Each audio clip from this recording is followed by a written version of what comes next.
নমস্কার আমার চ্যানেলের সকল সদস্যকে। এই জামাটা দেখছো তোমরা পুরোই প্লেন, আর আমি এই জন্য পরি নাই গ্রাউন্ডটা, কারণ আমার মনে হয় নাইটি। চলো, অনেক দিন থেকে ভেবেছি কিছু ক্রিয়েটিভিটি করবো, আজ করা যাক।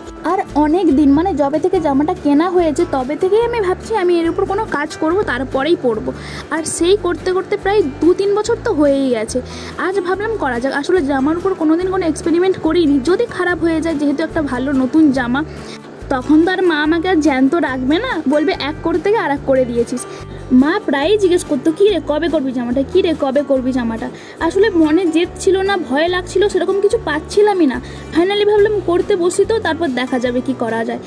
কিছু কিছু জায়গায় অনেক ভুল হয়ে গেছিলো, যার জন্য ভালো করতে পারিনি বলে আবার সেই স্টিচগুলো খুলে অন্য ডিজাইন করেছি। আর ওখানে আমার কাজটা হয়ে গেছে কলারের কাছে। এবার হাতে আমি এই যেই কাজটা করছি তোমাদেরকে ছোট্ট করে দেখালাম। এটাও অনেক ভেবে চিন্তে করেছি। আসলে ভাবছিলাম যদি ইন্ডিয়ান ব্যাপারটা চলে আসলে তো মুশকিল হয়ে যাবে, কারণ এটা তো ওয়েস্টার্ন ড্রেস না। সেই সব কিছু মাথায় রেখে হয়তো পেরেছি। এবার তোমরা তো বলতে পারবে যে কেমন কাজটা হয়েছে। তারপরেও মনে হচ্ছিলো যেন নিচেটা কিছু বাকি আছে। আর তোমাদেরকে দেখাই, ধরো পিঠেও এই কাজটা আমি করেছি। ভাবলাম পেছনে কিছু করা যাক, বড় কিছু না হলে ছোট্ট কিছুর উপর করা যাক, কারণ অনেক দিন আমার লেগে গেছিলো এই জিনিসটা করতে।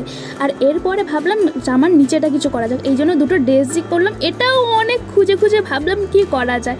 কাজ তো অনেক পেয়েছিলাম আইডিয়া, কিন্তু আমার ছিল কালার কম্বিনেশনটা। যদি ভুলভাল কালার কম্বিনেশন হয় পুরো জামাটা বেকার হয়ে যাবে।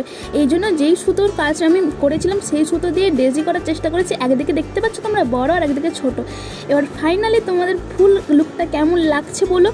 মানে আমি যেটা জিজ্ঞেস করতে চাইছি, ভালো করলাম না আরও বিগড়ে রেখে দিলাম আমি।